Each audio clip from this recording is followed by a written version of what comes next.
Chapitre 21. Les garants de la biodiversité. La plupart des animaux liés aux arbres ne leur font aucun mal.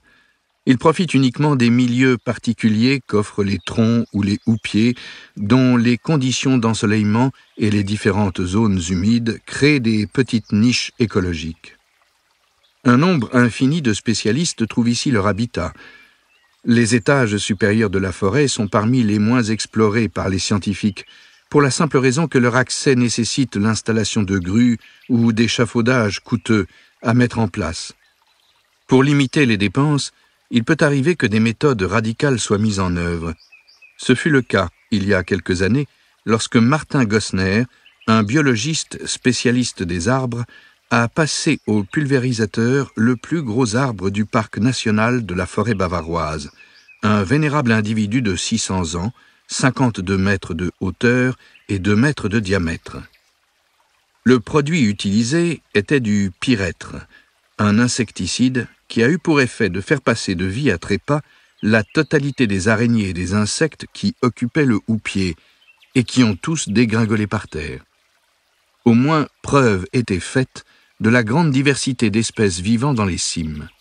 2041 animaux appartenant à 257 espèces différentes furent dénombrés par Martin Gossner.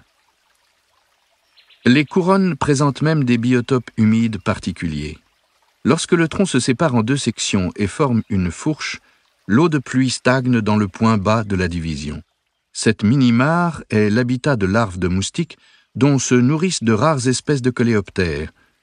Lorsque les précipitations s'accumulent dans les cavités du tronc, le milieu devient moins accueillant pour la faune. Il y fait sombre et le jus épais et trouble qui y stagne contient très peu d'oxygène. Les larves qui se développent dans l'eau ne peuvent pas respirer dans un tel milieu, à moins qu'elles ne soient équipées d'un tuba, comme la progéniture du Malota fusiformis, un arthropode de la famille des cirphes. Elles peuvent déployer leur tube respiratoire comme un périscope et ainsi survivre dans ces minuscules poches d'eau où, hormis des bactéries dont on suppose qu'elles se nourrissent, elles sont quasiment les seuls êtres vivants. Tous les arbres ne sont pas transformés en arbres à trous par les pics et tous ne se décomposent pas lentement sur plusieurs décennies en offrant le gîte et le couvert à de multiples espèces spécialisées. Pour de nombreux individus, la fin de vie est brutale. Une tempête les abat, ou des scolytes détruisent leur écorce en quelques semaines, provoquant le dessèchement du feuillage.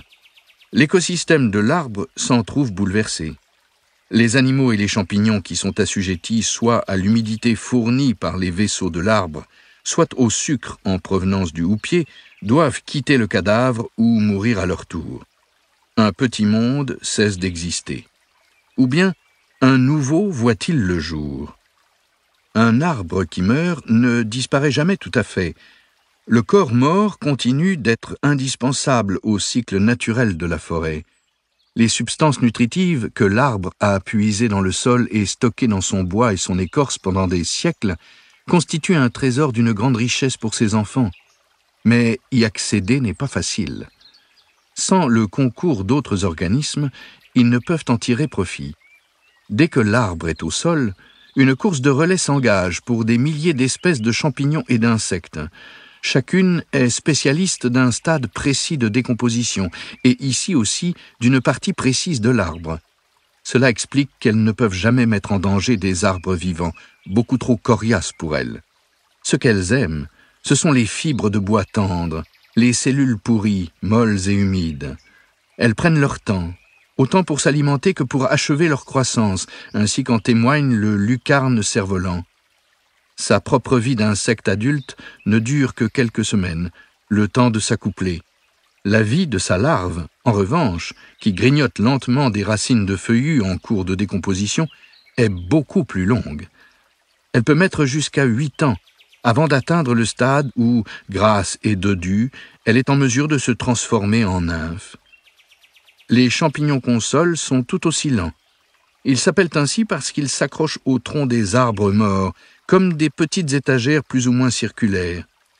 Le polypore marginé est l'un d'entre eux. Il se nourrit des fibres blanches de cellulose du bois qu'il transforme en grumeaux marrons friables. Ces fructifications en forme de demi-soucoupe sont toujours fixées à l'horizontale sur le tronc colonisé. Cette position est indispensable à l'écoulement, au printemps, par les petits tubes situés sous le chapeau, des spores nécessaires à sa reproduction. Si l'arbre vermoulu tombe au sol, le champignon scelle ses pores avec une sorte de cire et poursuit sa croissance perpendiculairement à la première fructification, afin de former une nouvelle console horizontale. Le combat féroce que se livrent certains champignons pour l'accès à la source de nourriture se lie à la coupe d'un tronc mort. La tranche présente des zones marbrées plus ou moins foncées, délimitées par des lignes noires continues. Chaque nuance de marbrure correspond à l'une des espèces de champignons à l'œuvre dans le bois. Les lignes noires, elles, correspondent aux lignes de front, la barrière de polymère que chacune érige autour de son territoire pour en interdire l'accès aux autres espèces. Au total, 1/5 des espèces animales et végétales sont inféodées à la présence de bois mort, ce qui correspond à environ 6000 espèces actuellement connues.